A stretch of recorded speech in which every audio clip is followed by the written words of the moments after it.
So that reminds me of a somewhat related point, but the Libertarian Party, under new management, recently stirred up quite the tizzy when they tweeted Liz Cheney for prison. And this was interesting to me. It sparked a lot of backlash for a few reasons. But I have a few problems with this. One, I find it a little funny that the LP is now run by anarchists who don't believe in prisons. Like, I've never been an anarchist. I'm a classical liberal. I believe in police, law enforcement, arresting people who hurt people or rob people, but they don't. They are anarchists, and yet Liz Cheney for prison. How would that work in your Ancapistan, bro? Anyway, that was a little funny to me, but also I find it kind of disturbing on a few levels to see them just say Liz Cheney for prison. On what charges? What crimes are you saying that she has committed? I mean, this is a supposedly major political party just casually saying to lock up their political opponents if they got power. I mean, you're not going to put any sort of like explanation or due diligence into that. It seems just like boob bait trolling, because I do believe politicians aren't above the law, and if they truly commit a crime, should be investigated and prosecuted. But there's also like a very banana republic thing about locking up your political opponents. Yeah. And so that shouldn't be thrown around lightly or as trolling. And that's why I wasn't a fan of that from the LP account.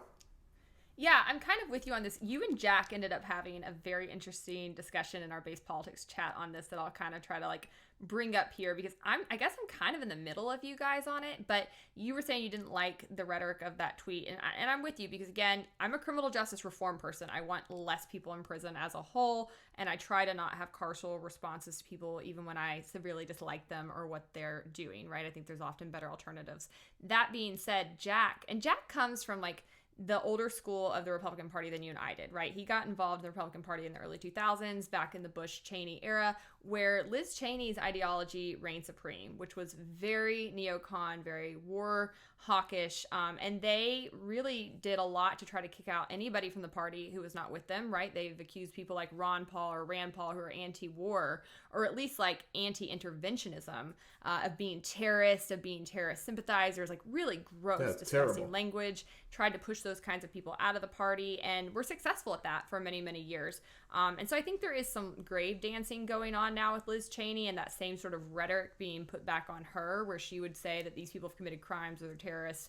I think that's why Jack was sort of saying, yeah, like I think it said tongue-in-cheek, and I'm okay with that kind of language. And I understand where he's coming from, because he dealt with a lot more of that than But it's an official party account making a statement. Yeah. That's not tongue-in-cheek. Like, and I completely agree. I have condemned Liz Cheney for calling her political opponents terrorists. I have been very critical of a lot of what she's done, and I don't support her pro-torture, pro-war foreign policy views, though I'm a little more moderate on those issues than a diehard anti-war libertarian. I've been very critical of her, but that doesn't mean that you should become what you hate. She smears people as criminals and terrorists for disagreeing with her, so let's do it too. That's like stooping to the lowest common denominator. That's not being principled. That's not leading by example. And then also, it's like, what crimes has she committed? Supporting bad policies isn't a crime, right? Like, she wasn't the commander-in-chief ordering torture, right? She didn't lead the country into the Iraq War. Dick Cheney did.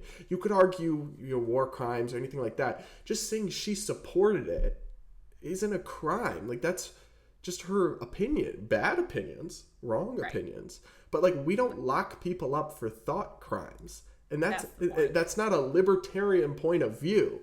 And it's like, she's been a member of Congress. What are you saying? Her voting the wrong way is a crime? Like, seriously, I'm open. Yeah. Tell me the crime she's committed. Don't just throw this out there, because otherwise you seem like you're just trolling, and like you're willing to toss all these libertarian principles out the window because neocon bad. Get her. It's just like, I thought the whole thing was really emblematic of the things I think are wrong with the Libertarian Party as a direction, and why I really question the seriousness of it as an institution and as a movement, and why I really focus my efforts elsewhere. Well, the messaging is just very bad, because how do you attract people to our ideas? How do you really show that they differ from what's on the table already if you're messaging the same way that Trump does or that the Democratic Party would, right? So that's the first big problem.